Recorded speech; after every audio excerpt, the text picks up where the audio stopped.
मैंने ऑर्डर किया है। तो ये देख लो ना।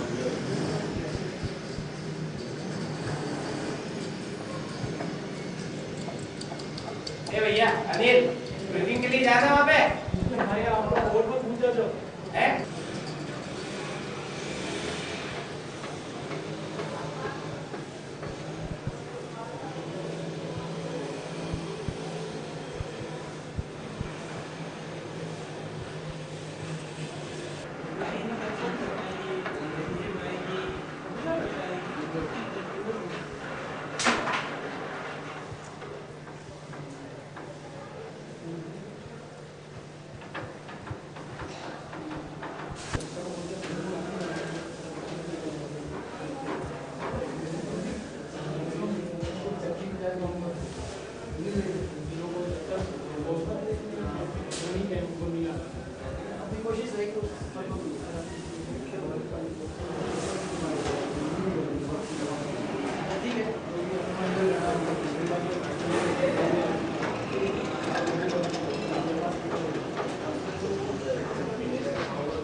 ठीक है।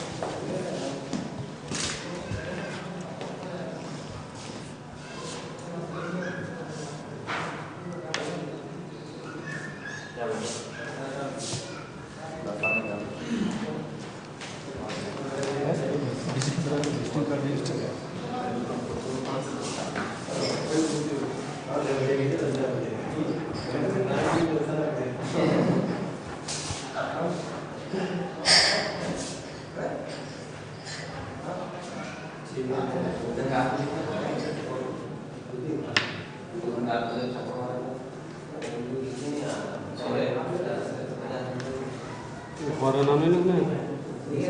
अखबार का नाम लिखना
एक चूल्हे फिल्म में पानी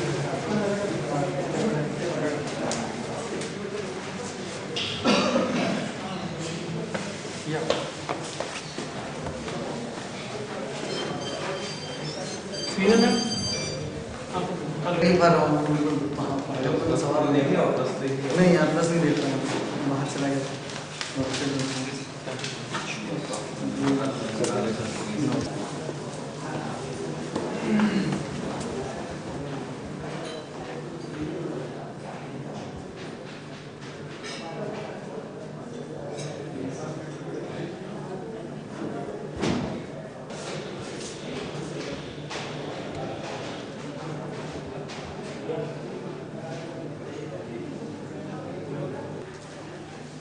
Distinguished members of the media, my dear colleagues, a very good evening to you all and a warm welcome from all of us from HRS.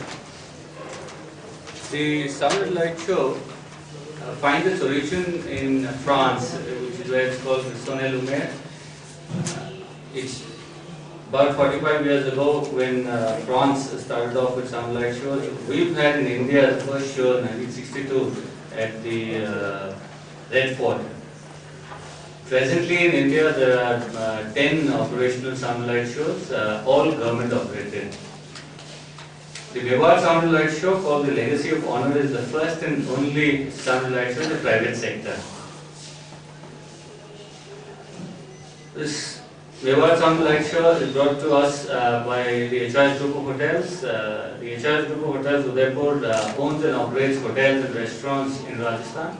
We are the largest heritage hotel chain, and for the last 4 consecutive years we've been bagging the Best Grand Heritage Award.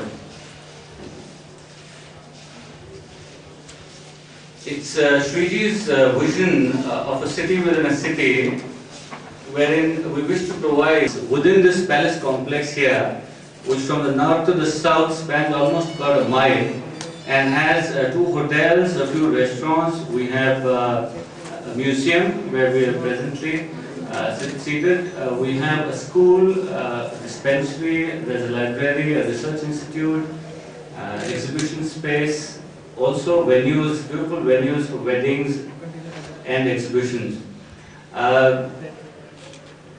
As an attempt to share the collection of crystal as the crystal museum that we have, we've also brought out the vintage and classic cars under the museum for everyone to see, appreciate, understand and be educated.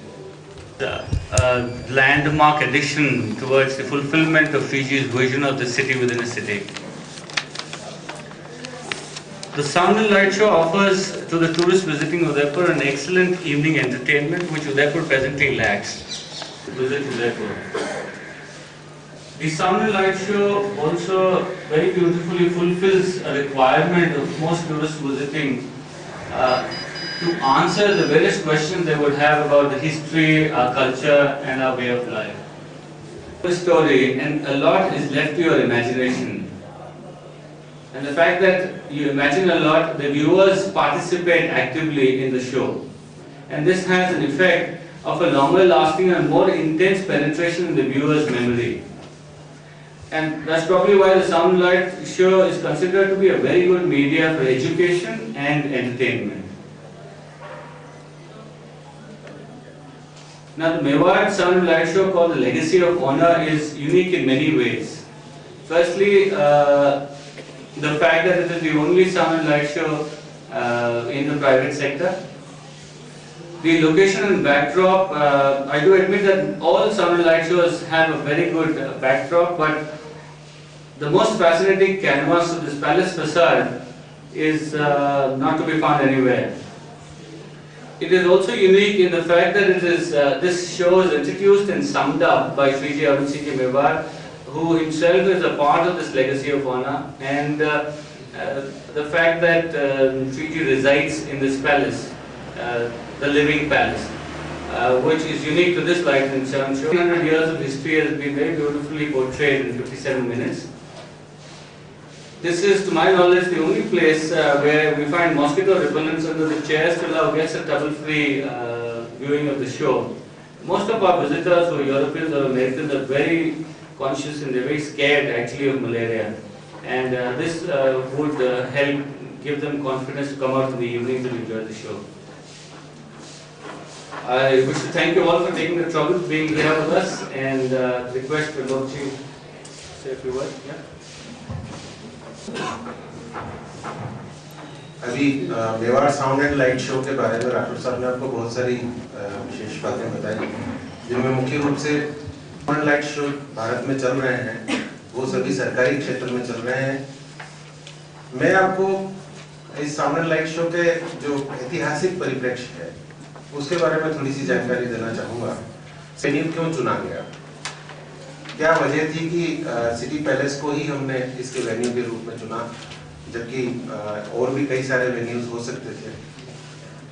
इसका जो मुख्य और सीधा सा कारण है वो ये है कि सिटी पैलेस का जो ये मर्दाना महल और जनाना महल वाला भाग है, ये मेवाड़ के इतिहास 1500 साल के इतिहास के 550 साल का साक्षी है। 1559 में इस परिसर की नींव डली थी और तब से लेके अब तक करीब 550 साल का जो मेवाड़ का जीवंत इतिहास है जो अभी भी जारी है, उसका ये परिसर एकमात्र साक्षी है इस मेवाड़ में।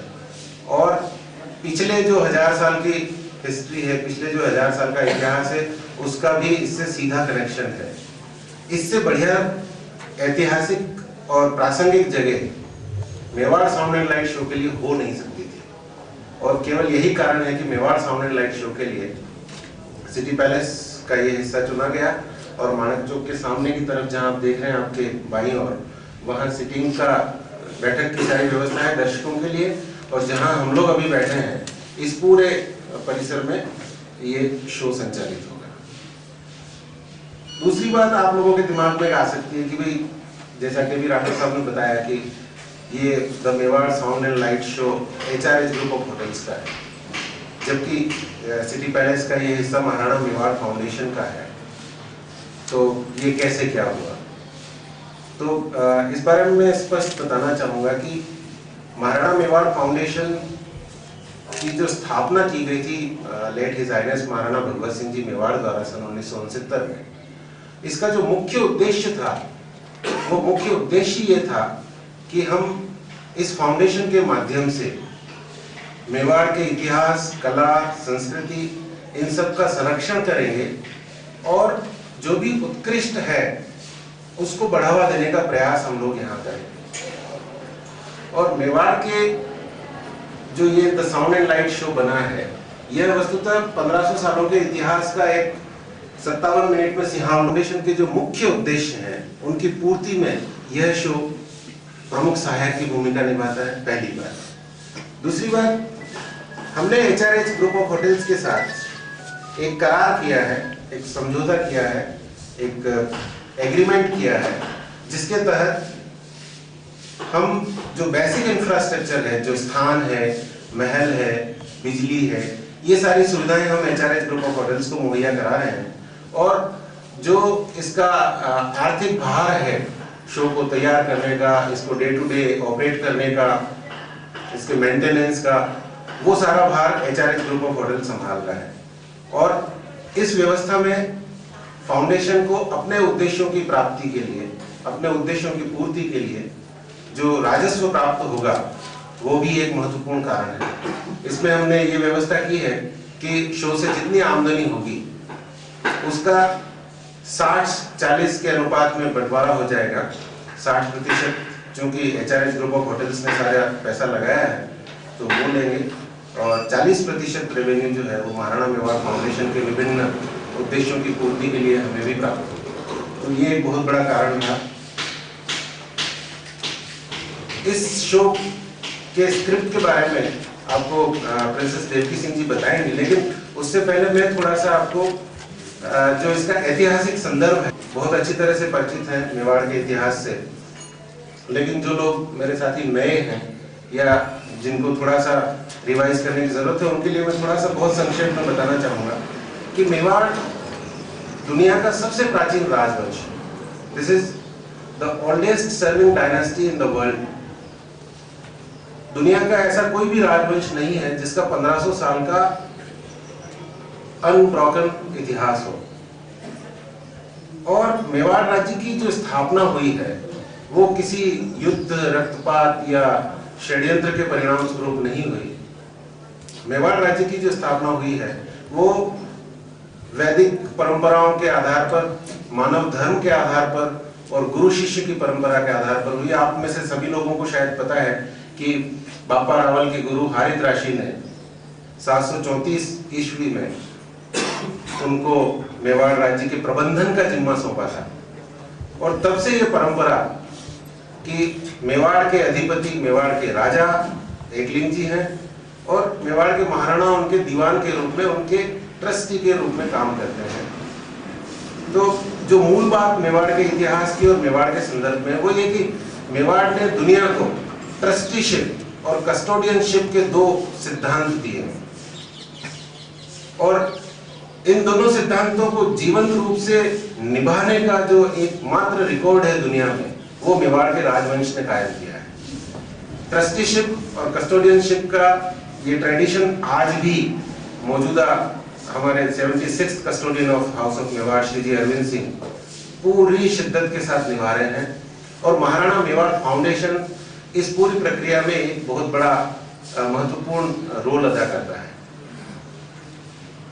तीसरी चीज, मेवाड़ का इतिहास अपने आप में इस बात का साक्षी है कि मेवाड़ ने कभी स्वाभिमान और स्वतंत्रता के नाम पर समझौता नहीं किया। हमने भूखे रहना मंजूर किया, घास की रोटियां खाना मंजूर किया, जंगलों में भटकना मंजूर किया, लेकिन हमारी स्वतंत्रता और स्वाभिमान को कभी गिरवी नहीं रखा। और इस साउंड एंड लाइट शो में इस पूरी चीज को बहुत अच्छी तरह से रेखांकित किया गया है। और इस सारी चीज को हाईलाइट करते हुए यहाँ जो बाहर से टूरिस्ट आएंगे, देश के विभिन्न हिस्सों से और विश्व के विभिन्न हिस्सों से, उन सबको मेवाड़ के इस गौरवमय इतिहास की जानकारी देने का ये एक बहुत बड़ा माध्यम है जो the Mewar sound and light show है। दूसरा, मेवाड़ ने अगर युद्ध कभी किया भी है तो दो ही स्थितियों में किया है। पहली स्थिति तो जब उसकी स्वतंत्रता और स्वाभिमान पे कोई खतरा उत्पन्न हुआ तो उससे निपटने के लिए लोगों को बहुत अच्छी तरह से याद होगा महाराणा राज सिंह जी के समय पर जब मुगल हमले हो रहे थे देश में जगह जगह, और श्रीनाथ जी और द्वारकाधीश जी के स्थानों पर जो खतरा उत्पन्न हुआ था और वहां के पुजारी करने के लिए आप हमारी मदद करिए।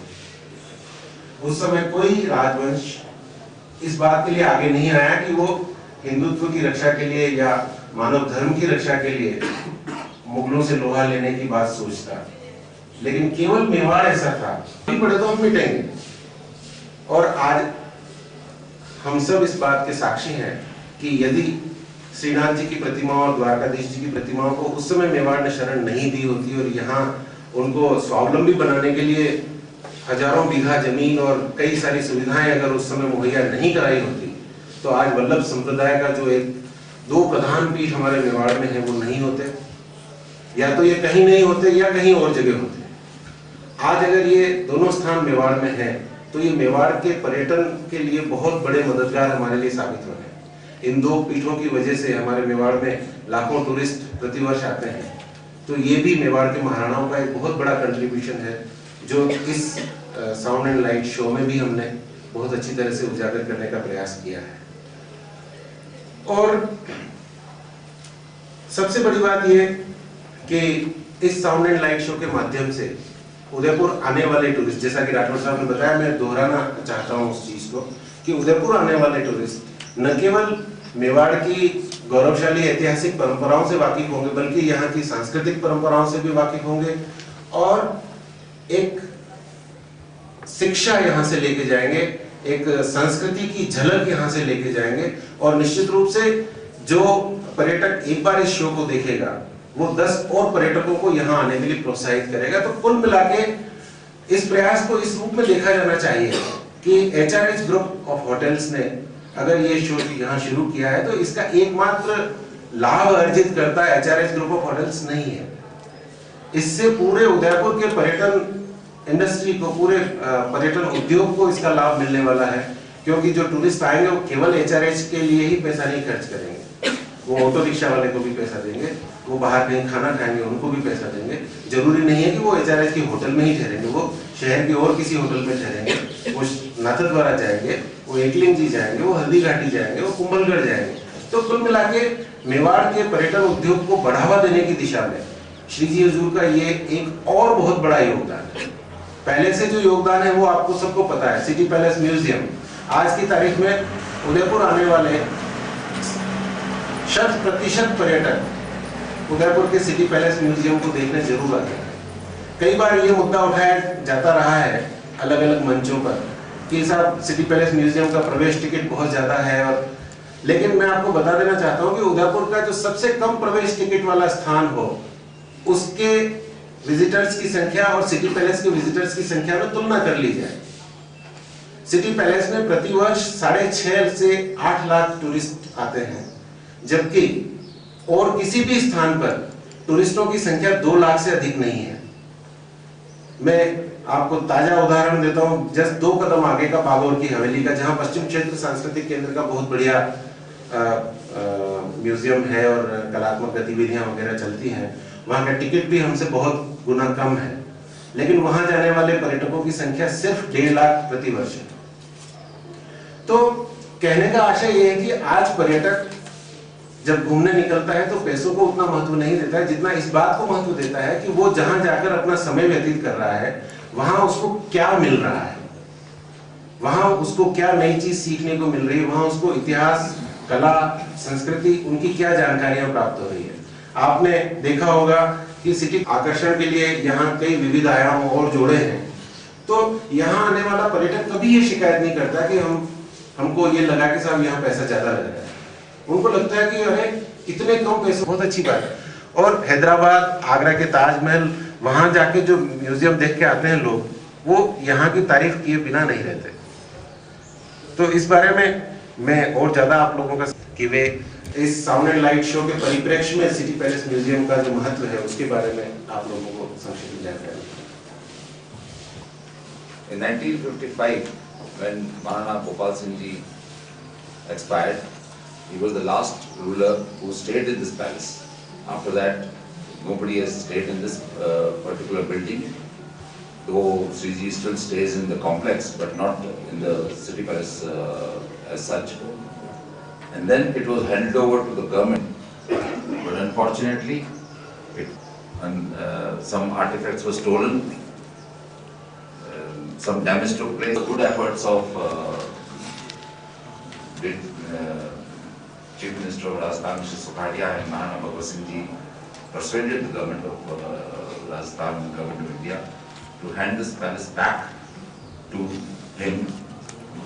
That's how Maharana Bhagwat Singh Ji created a trust and gave. We have got a lot of artifacts, rare paintings, Mewar School of Miniature Paintings. There are almost about 543 paintings on display.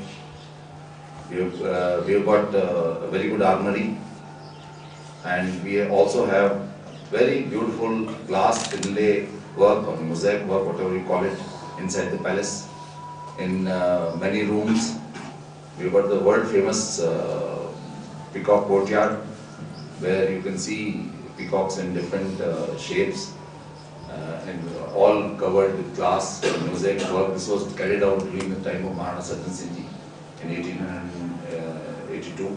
In the peacock courtyard, or Mor Chowk as it is called, famously called, we have done some restoration work with skilled workers who carry on this work traditionally for last 3 or 4 families. They've been doing this work, and we have employed them. So that has given a boost to local artists and